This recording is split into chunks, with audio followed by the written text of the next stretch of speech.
Good evening, Doak cooks. This is going to be a short one. This should be short because I'm going to edit the heck. I'm going to edit the heck out of this video. It's been a day. Today is Monday. We're all back at work. It's after 5. It's nearly 6 p.m. in my time zone. I just added a little salt to my water. So what does that mean? I just added salt to my water. What are we doing? Yeah, we're doing pasta. Okay, big deal. So my mother and my wife both are known to say the following: it is healthier to eat at home, even if it's not a healthy meal. So not to suggest that pasta and sauce is an unhealthy meal, but I didn't make this. I bought it out of a box. This has been made by Garozzo's, which is a local Italian eatery in the Kansas City metro area. Sugo sauce is incredible. So I didn't make this. I haven't made this. I'm going to warm this up. I'm going to basically cook this in that pot. So all that's to say is, just because I am not taking fresh, ripe tomatoes and pulverizing those, and then adding spices, and then letting them build for a day, and then add in all of my other things like my mushrooms and my fresh herbs and spices and what have you. I can do all those, but it's nearly 6 o'clock on a Monday. I'm gonna do that instead. So all that's to say is that this is healthier doing here at home than going out to a restaurant and buying it there. It's also cheaper. So let's get into it.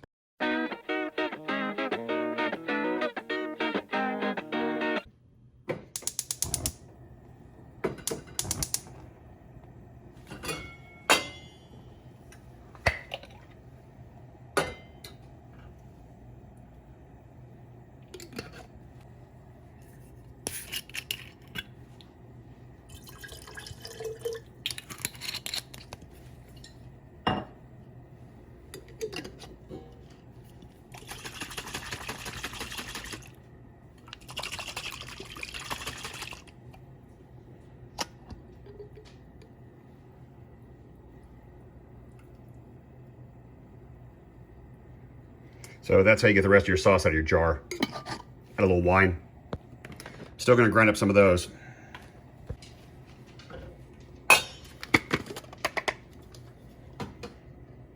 So normally I pulverize this more for my children, but since it's just the two of us, I like big chunks of mushroom. So we'll have the porcini come back to life.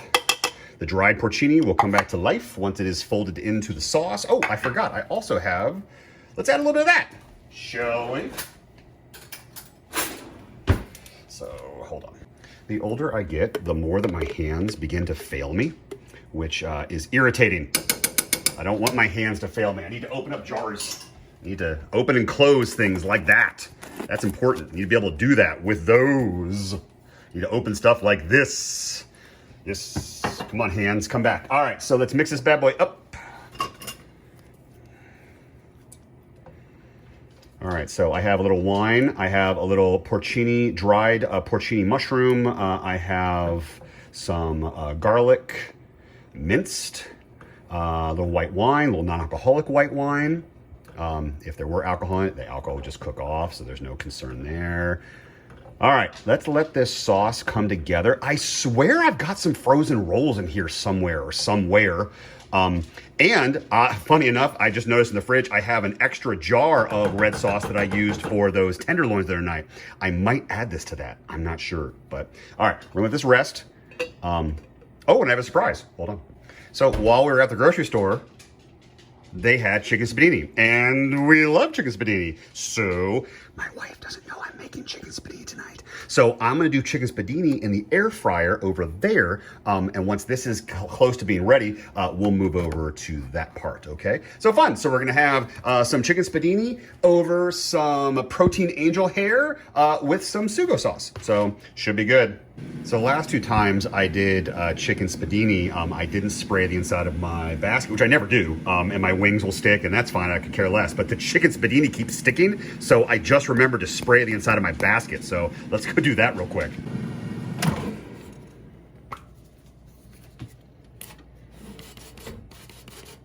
All right, we've sprayed our basket. I think my water's ready. What do you think? All right. Now we're gonna be very careful. We're gonna grab our chicken spiedini by the wooden skewer that it was originally built around. And we're gonna carefully add these to our air fryer, just like that. And now we're gonna come back and they'll magically be done. It'll be magic. No, it'll be the temperature in the air fryer cooking the chicken. It's not magic, it's science, but yay, science.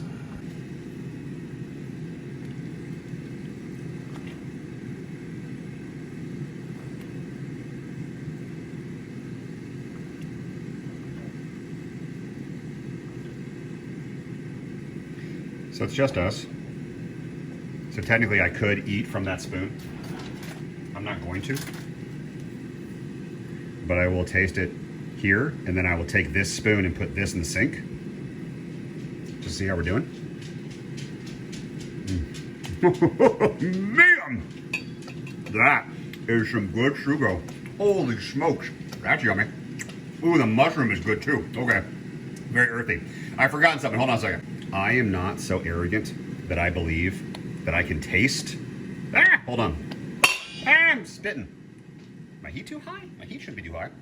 Anyway, I am not so arrogant to believe that I can taste or not taste the lack thereof of my tomato paste and my anchovy paste. But what I will say is, without the anchovy paste, there is a bit of lacking. Oh, I mean, what are you going to call it? Snap, pop, I don't know, crack. I don't know. There's something missing. When you make your pasta, when you warm up your pasta sauce and you add stuff to it, when you add anchovy paste, I'm still spitting. When you add anchovy paste to your canned jarred sauce, whatever, or however you're preparing, it will introduce an unctuous flavor. Not dissimilar to me adding dried porcini mushrooms that I pulverized and added and reconstituted with the liquid inside of the bowl, the pot.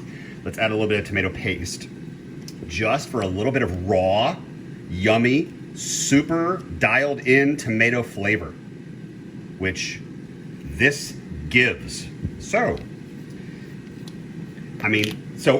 what I should be doing is stirring this back up, laying it rest, coming back, tasting it once again and going, yes, oh, the flavor is there. It's so much better. It will taste better, but again, I'm not that arrogant to believe that my palate is that. That said, I actually worked with a gentleman whose palate is so refined that he actually could taste the difference between non-anchovy tomato paste and anchovy tomato paste combined, but that ain't me. All right, so let's go check on the chicken, shall we? Wow, those look great. Sweet. Well, still stuck. That's crazy. It's even though I sprayed it, it's still stuck. Hold on.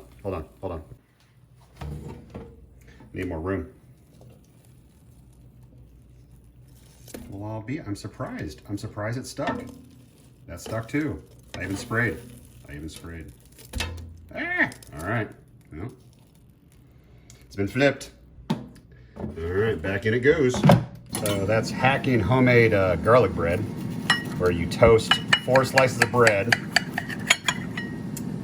butter them up, and add a little bit of that. Voila! Instant garlic bread. My water is going bonkers. Let's put some pasta in there.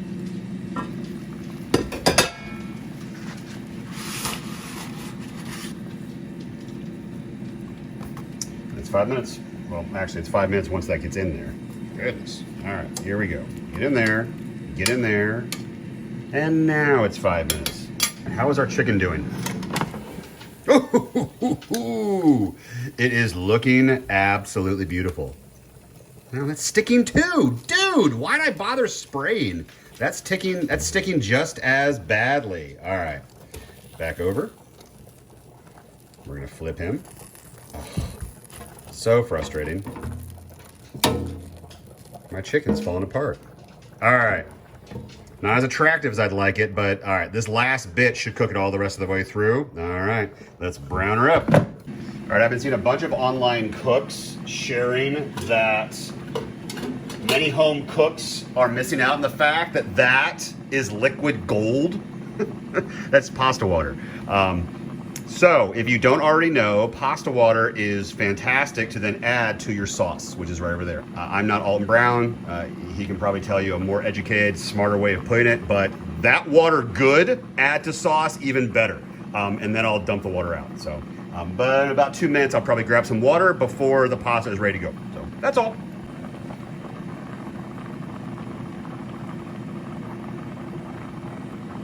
That's not bad. 1 ladle. Just 1 ladle. Just 1 ladle of pasta liquid into our sauce.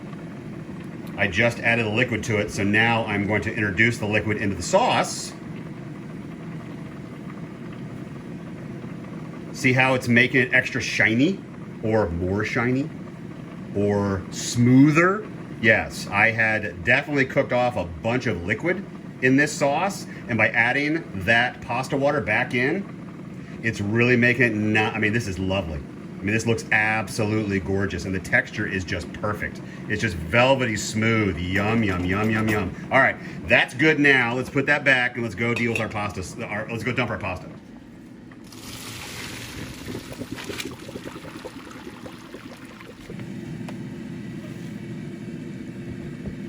All right, our Spiedini should be done. Incredible. Our Spiedini looks incredible. It looks absolutely delicious. Oh, nice and golden brown.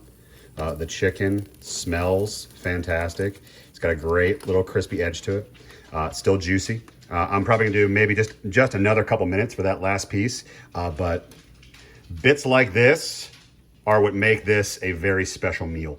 So awesome. Those little chicken bits, they're absolutely delicious. So let me get this finished up and then I'll plate and then that's that, everybody. I'll see you guys in a second.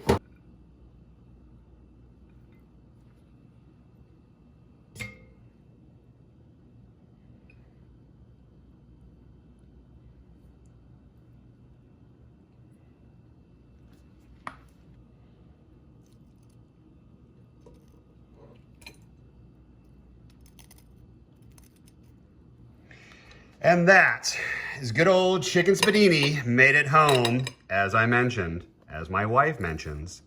This is so much healthier doing it at home than eating it out. And it saves you so much money. So listen to my wife. This is incredible. All right, everybody. Hope you guys enjoyed another Doak Cooks. I will see you guys later. I know I still owe my sister-in-law. I know. I know I still owe you. I know. It's coming. I promise. It'll be one more day. I promise. I'll be there. All right, everybody. See you guys next time. I got a broken fit. I got a